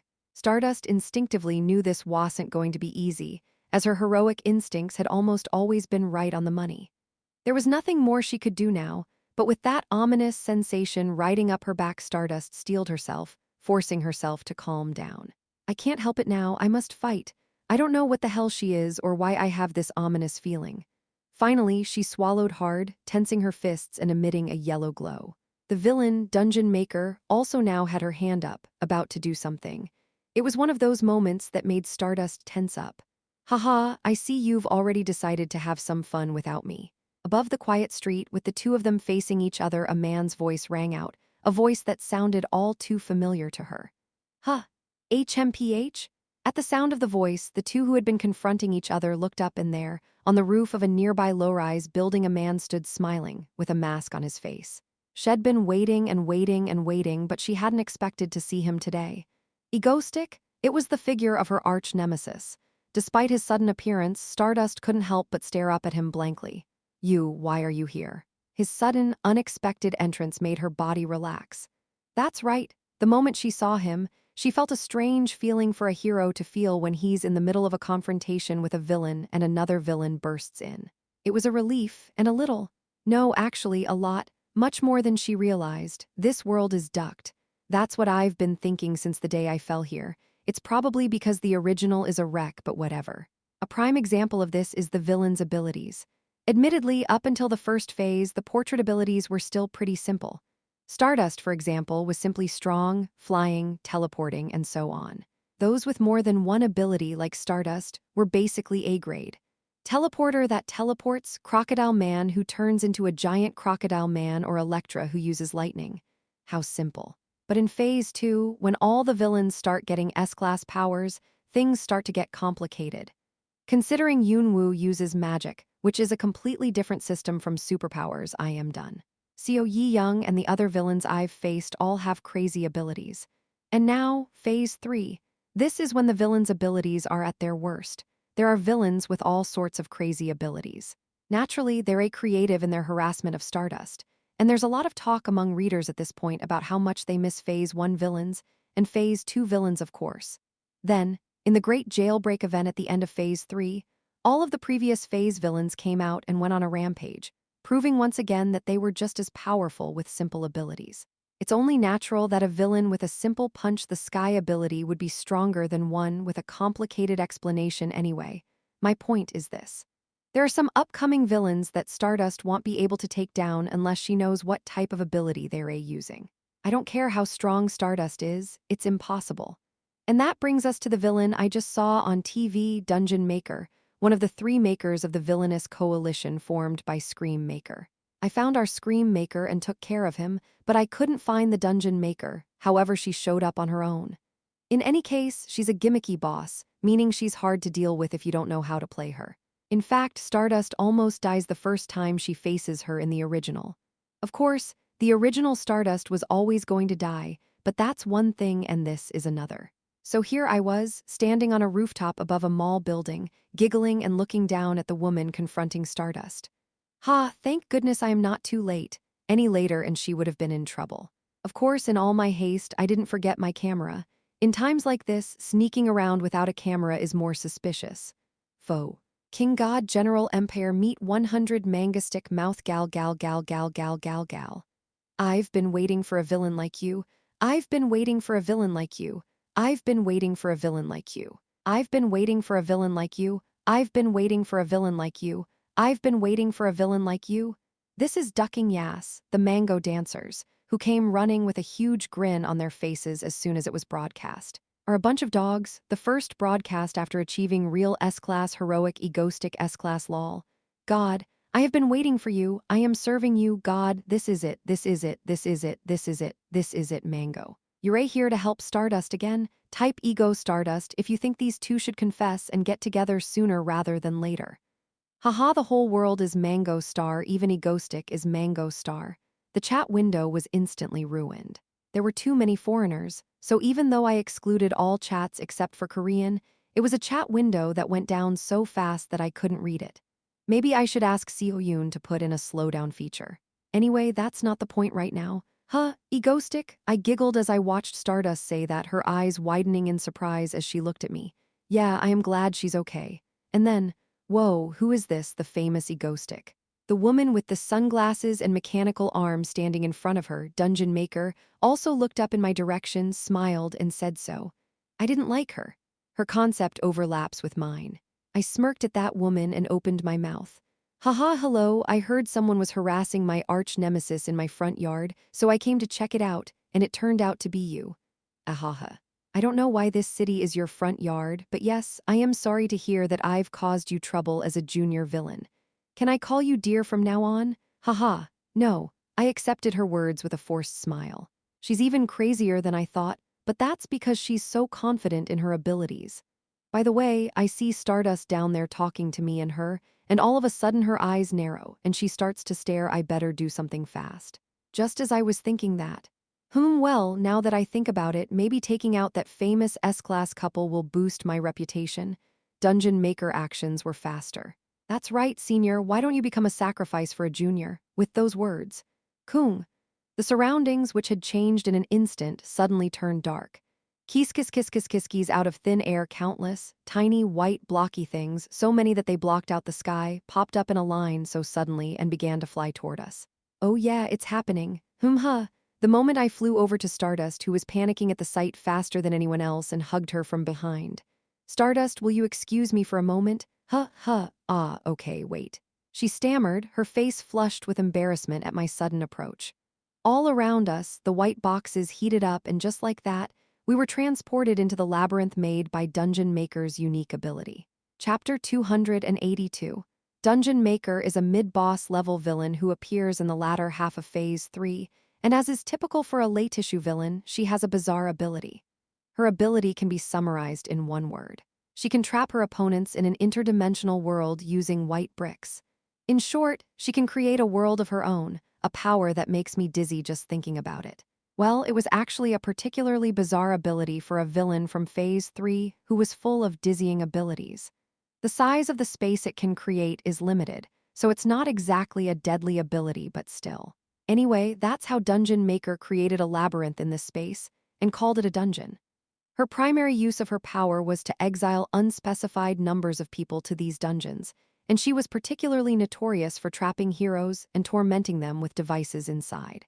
She later teamed up with the Scream Maker, who went by the same Maker Dolly name, to make the labyrinth even more sinister. The bottom line is that once you're in this maze, you can't get out until you know how to get out, especially if you're new to the trap. That's why when I saw Stardust facing off against Dungeon Maker, I came running. But she's clearly not ready to terrorize yet, according to the story. What changed her mind that she's suddenly unleashing terror now? Is this the butterfly effect of me preventing the Moonlight Gate catastrophe? Regardless, it was one of the villains I had planned to take on no matter what if it appeared, so I rushed over here to help Stardust, for one reason. To get Stardust out of here alive and well. As for people's reactions, well, it's no secret that I like Stardust as a villain, so I decided not to bother. That's why concepts are important, even if they aren't. Are you okay with that? Anyway, as it turns out, I've fallen into this labyrinth with Stardust. Yeah, inside a room somewhere with gray and white bricks surrounding us, we opened our eyes. This must be Dungeon Maker Labyrinth. I stood up, moving slightly away from Stardust, who was still clinging to me. Stardust rose to her feet as well. "Hasso, where are we?" she asked, looking around, her face calm again but her ears still slightly red. "Well, it appears to be a space somewhere, probably where we were sent by that woman's ability earlier. From the looks of it, she's manipulating this place from the outside, so it's probably safe outside while we're here," I explained, looking at the eerily dark white corridor that stretched out before us. It was me, elaborating as if I had no idea but was making a guess. I looked back at Stardust, who was standing next to me, and smirked. "So, Stardust, now that we're both in the middle of nowhere, how about we form a temporary alliance for once?" I asked her, feeling like I'd done this before. I see," she replied to me with a slight smile. "What the hell, why are you smiling? You're not thinking about grabbing me by the back of the head and dragging me off in the middle of the night? That would kill us all." "I can't do that." Why don't we just walk over there? It looks a little dangerous, so let's stick together." "Okay." With that meekly obedient reply, the hero and villain began to walk down the narrow corridor together through the labyrinth in hopes of stopping the larger villain. Somehow, with her walking so close to me, our fingers were almost touching. Stardust, Shinharu, liked Egostic. Humanly, she meant in a human way, not the other way around. Anyway, that thought grew stronger after the last fight with the Moonlight Lord, when she saw the possibility of another world without him. After all, everything he'd done so far had been for the good of everyone. That's when she realized that he wasn't evil after all. Everything he did had meaning. And that meant she didn't have to hide her feelings anymore. She wanted to be closer to him, to know more about him, to spend more time with him, to be honest with herself.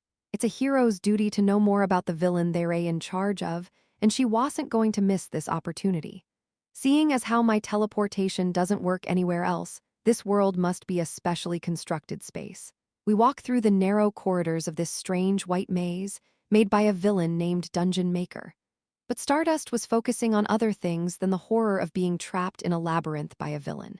Such as the fact that, once again, it seemed that Egostic had come for her. That for the first time in a very long time, she had a chance to be alone with him like this. The last time she was with him, they met in the basement of the Han Yun group. It was a similar situation, but unlike that time when she was wary, she had something else on her mind. And I wonder why. What is this place? Smiling quietly, she glanced up to see the side of Egostic face looking ahead. Her heart pounds even though he's a villain, and just walking beside him makes her feel at ease. She wanted to be by his side even more. "Hey, Egostic." And finally, just as she was about to say something to him, "Watch out." Egostic, who was walking beside her, grabbed her arm and stopped. And at that moment, wababababak, a hail of arrows rained down from in front of where she was standing. Actually, she had a strange feeling and knew there was a trap ahead. But she had been thinking about saving Egostic, but it seemed that his intuition was similar to her own. "It seems like there are a lot of traps here, so let's go further." "Okay." And with that, she followed Egostic forward, his cloak flapping, as they continued to walk through the maze of corridors. Behind him, she walked through the labyrinth corridors, urging herself to trust him. Of course, this labyrinth was not so easy.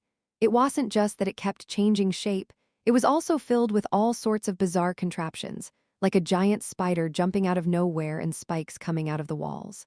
In other words, she didn't have much of a chance to talk to him. And the more she thought about it, the more her mood sank. Something about him being a villain, focused on getting out of here fast and not being able to tell him what she wanted to say. At this rate, they'd end up walking out of this labyrinth without saying much to each other, and the day would end with him running away. And more than that, her heart was breaking. Let's take a turn here this time. It was Egoistic who said that in a cool manner, as if he wasn't conscious of it at all.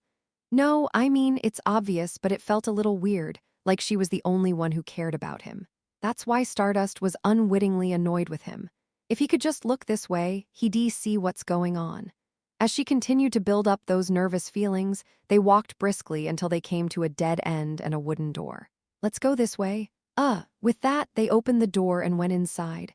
A pitch-black, blindingly dark room opened up. It was filled with strange hissing and the sound of axes being swung. Something tells me this place is more dangerous than before, so stay close to me just in case.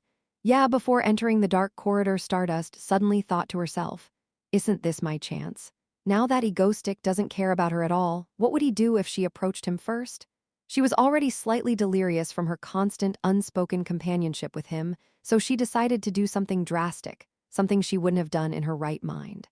Just before entering the dark hallway, Stardust reached out and clasped Egoistic's hand with hers. At that moment, she felt his slightly cold hand in hers. As she held his hand, he stammered, as if he didn't understand what was happening. Stardust turned her head away, avoiding eye contact with him, and spoke in a low voice, almost a whisper. You said we are in danger, so I thought we should walk together, and this is the only way to be sure. Why not? Why not? Yeah, sure. It's safe, it's good, yeah, let's do this. And just like that, Egoistic answer flew. The two of them, hand in hand, headed down the dark hallway. At that moment, Stardust was glad it was dark and noisy. The darkness would hide her blushing face and the pounding of her heart. Where did those two go? Save Starmango? I'm losing my mind, I am losing my mind, I am losing my mind, I am losing my mind, I am losing my mind, I am losing my mind, I am losing my mind, emergency. Super emergency? Crazy woman killed Egoistic and Stardust. Sweetheart Mangastick, I love that you're a sweetheart, but you should have brought your camera. The dungeon maker, leaning her hand on the tower of white blocks that had sprung up in the place of Egoistic and Stardust, closed her eyes and muttered to herself as she manipulated the dungeon. No, why are they having a fling in there? Of course, her words were spoken in such a grumbling manner. Chapter 283, an otherworldly labyrinth created by the dungeon maker. I was walking in a dark hallway, unable to see a thing in it, hand in hand with Stardust. What the hell is going on? I thought to myself as we walked down the dark hallway, holding her hand. Holding each other's hands, feeling her body heat as we walked, it was a strange feeling. Stardust hands were so soft. No, not this. What the hell? I don't know what she's thinking. I thought to myself as I walked along with Stardust holding my hand tightly. Obviously, it's dangerous, and we need to stay together, she said, because this is the only way to be sure. You didn't come up with this plan just so you could grab me like this. And then when we get out of here, you can snap my arm, knock me out, and drag me to jail. I even thought about it. I have teleportation, so it doesn't matter, but I can't understand her behavior unless this is the case. Anyway, whatever the reason, here I was, walking hand in hand with her down this dark hallway. What the hell is going on around here? We're walking through this dark space with nothing but loud noises echoing around us. And perhaps because of my limited vision, I couldn't really see what was in front of me. Instead of vision, my other senses began to become more vivid. Like the warmth of Stardust's hand, so close to mine that our flesh was touching, and the faint sensation of her pulse or the sound of her quiet exhalation cut through the din. Yes, in short, right now, I am more concerned about Stardust holding my hand than I am about the danger ahead. The fact that I've been thinking about her ever since is proof of that. Din, get a grip, you're not a middle schooler in love for the first time. You're in trouble for holding hands. Of course, walking down the street holding hands with Stardust was another story. I felt like a fan holding hands with an idol, which is a completely different story than holding hands with other girls. As I walked along thinking about it, hey, Egoistic. I heard that from Stardust, who was walking quietly with me, hand in hand. Yeah, what's wrong? I had been thinking about Stardust, and I answered her like that out of sheer boredom. She was silent for a moment, and then she spoke again. Why do you keep helping me? And the moment I heard that, I almost stopped dead in my tracks. Haha, what do you mean, what did I do to help you? I replied, smiling as naturally as I could. What the hell, why would you ask a villain such a weird thing? Did I get caught? That can't be right. I've been doing a lot of weird things lately, but I've always been loyal to terrorism. Come to think of it, I haven't lately. When I was so quietly confused, she opened her mouth to speak again, with a hesitant air. Back at the Moonlight Gate, you called all your friends to help me, and when I was attacked by the cultists, you saved me. Hearing her say that, I quickly racked my brain for a good excuse. That's because I am supposed to be doing terrorism in Korea, and it's no fun for me to see Korea get smashed at the hands of another bastard. Didn't I tell you that the other day? Not that, and just as I was about to reply, she cut me off and opened her mouth again. You saved my life for some reason, and I'm not just talking about this time. I am talking about the time you threw yourself out of the basement of the Han Yun group, and I am talking about now you call yourself a villain, so why do you do it? It sounded as if she was going to reprimand me, but I could tell there was a sincere question in her voice, a doubt that she had all along, and a determination to clear it up this time. How to answer her? Of course I can't say I never intended to be a villain, but I became one to save you, to save the world, because that's just not me. I had a hunch that the usual excuse, "You're my arch nemesis," wouldn't work. Then there was only one solution, to answer ambiguously, mixing truth and lies. With that thought, I turned to face her, still holding her hand, and said, "That's because you're my arch nemesis. That explains it." And, having said that, I smirked. "It's because you're important to me." Huh, she responded to my words for a moment. Okay, she's flustered. Now is my chance. I seized the momentum, still looking straight ahead and smiling, and said, "Without you, my arch nemesis, what is the point of my terror? Even the most perfect show would mean nothing if there were no actors and no audience. That's why you're so important to me, Stardust, because, as I've said before, you complete me. To me, you mean more than anything, which is why I don't want you to get hurt, Stardust." I said, smirking. "Yeah, that's the trick, just say it out loud and say I care about you." And she, the hero, is going to be like, "What the duck?" Or the villain values me? That's disgusting. The thought of her saying that to me made me feel sick to my stomach, but either reaction was fine, because it was important to clear up any doubts she might have had about me. And her reaction to my words, I see." She responded to my words in a small voice and only moved her hand in mine for a moment. What was this vague response? I was expecting something more dramatic. We walked in silence after that. I felt her face getting redder and redder. No, I can't have her reacting like that. It makes me look like the crazy villain who confessed to the hero. What's wrong with her? I was more concerned about the hand that was touching hers. It felt weird to be walking down the hall holding each other's hands, feeling her warm body heat, her hand occasionally wiggling in mine. Anyway, as we walked through the dark corridors, all sorts of monsters popped up. Monsters that the dungeon maker had created with cognition to the best of her ability. Obviously, she can't fight monsters while holding hands, so I was about to let go. Huh. Kaya. Every time there was a ghostly monster or something, Stardust would take out all of them with a single punch from her right hand, so I couldn't let go, and I ended up walking hand in hand with her the whole way. How long had it been since we walked down a dark corridor, defeating all the monsters that appeared? Ah, I can finally see the light.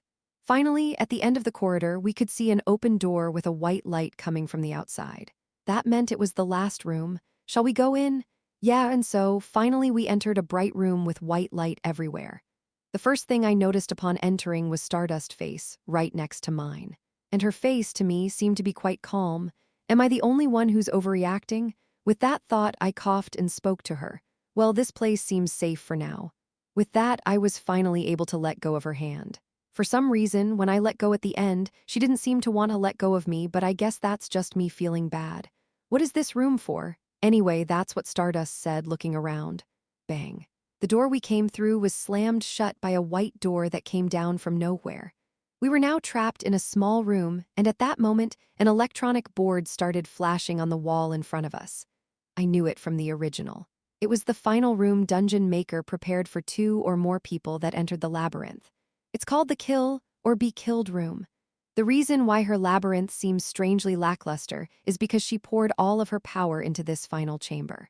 It's a pretty nasty room that never opens unless one of the people inside the last room dies, and it's her final weapon. I waited for the words to appear, and at that moment, the words popped up on the screen. Naturally, I knew what it was going to say beforehand, so I watched without much suspense. Huh. The words on the screen suddenly dawned on me. I couldn't help but say those words out of embarrassment. A room where you can't leave without kissing each other. Wait, what's that? Me and Stardust were looking at the words in mutual bewilderment and could only say, "What?" I mean, out of the blue, it didn't matter what I was talking about. I said in disbelief, looking at the broken Stardust beside me, "Dungeon Maker, what the hell is she doing? What are you laughing at? Show us what you're seeing. Look at me, look at me, look at me, look at me, look at me, look at me, look at me, look at me, look at me, look at me, look at me, look at me, look at me, look at me, look at me. Dungeon Maker, why the hell is she touching the pillar and smirking with her eyes closed? Seriously. I'm dying to know what the two of them are doing in there. Lol, so many viewers watching this are feeling the pain. I wonder if this is the true terror of that villain. Shiva opened the door. Chapter 284. Stardust walked silently in the labyrinth created by Dungeon Maker while holding tightly to Egoistic hand. She walked down the hall, pushing the sound of her pounding heart away. She didn't know if her heart was beating faster or slower because of how wonderful it was to hold hands like this. Only that her palm and his were pressed together, like they were glued together. Feeling his cold skin slowly warmed by her warm hand and his fingers curl around the back of her hand made her heart throb. Stardust was only silently aware that her heart was still beating for some reason. Thank goodness it was dark so he couldn't see her flushed face. With that, Stardust walked down the darkened hallway, holding tightly to his hand. As she watched him walk straight ahead, hand in hand, without hesitation, she silently thought to herself. Apparently, Egoistic knows the system of this labyrinth and there were fewer things he didn't know before now. That means he came here for her own good. He's always flown in when she was in danger, as if he knew. Why is he doing this to me? What does he think of me? Stardust held hands with him, feeling the warmth of his body slowly returning, just the two of them walking together, their bare flesh touching, in a place where no one else was. Stardust wondered more and more about him, and soon she decided to take this opportunity, which might never come again, to ask him the question Shed always wanted to ask. "Hey, Egoistic. Yeah, what's wrong?" He flinched slightly at her words and answered. Hearing him ask himself that question, she paused for a moment, wondering what to say. Then she blurted out the question Shed been dying to ask. "Why do you keep me?" That's what she wanted to ask. What does he think of her that he would go to such lengths for her? What purpose or some kind of emotion? Today, she wanted to hear the answer. "Haha, what do you mean, what did I do to help you?" Egoistic scowled, but she explained, quietly and carefully, everything he had done so far. From the Moonlight Church to his work in the basement of the Han Yun group, and why he would go to such lengths. Stardust asked, turning to the Egoistic who held his hand in hers. For once she wanted to hear the truth. After a moment of silence at her question, he opened his mouth again and said nonchalantly, "That's because you're my arch-nemesis. That explains it." Stardust was about to retort as usual, but Egoistic cut her off with a slight chuckle. In the darkness, still holding her hand, he said, "And because you mean something to me." As his words echoed down the hall and before Stardust, dazed by the words, could reply, "No, I am a villain and you know it." He was a villain, he said, but that wasn't the point. "That's why you're important to me, Stardust, because, as I've said before, you make me complete. To me, you mean more than anything else, which is why I don't want you to get hurt, Stardust." He smiles, speaking as if he's confiding in himself, and Stardust could feel it in his words, could feel it in his gut, could feel it in the throbbing of his hand against hers, that there was no falsehood in his words, that he meant what he said, that she mattered, 100%. In fact, it was absurd. A villain valuing a hero doesn't make sense. If other heroes had heard this, they might have dismissed it as bullshit. Even if he meant it, they'd think he was a weirdo and be offended. But I wonder why. Hearing his words, her heart beat even faster than before. I was important to him. He was right to think of me as special. I wasn't the only one. And with that, every bit of insecurity Shed ever felt disappeared as Egoistic assurance that she was special. She could feel something warm in the pit of her stomach. She knew this relationship wasn't normal and that a hero could feel this way about a villain, for a villain to feel this way about a hero. Still, yeah, he's not a villain, he's Egoistic. Considering what he's done so far, even if he's a villain, he can't be called evil. In fact, he could be considered a good man because he protected the world. That's how she justified herself. She could only say yes to his words since she wasn't sure what else she should say. With that, Stardust walked hand in hand with Egoistic for a long time, feeling her own heart continue to pound and trying to calm her flushed cheeks. It had been quite a while since Stardust had walked with his hand in hers. A few monsters jumped out at them during that time, but other than that there were no major threats. Finally, they reached a white room at the end of the corridor. "Well, this place seems safe for now."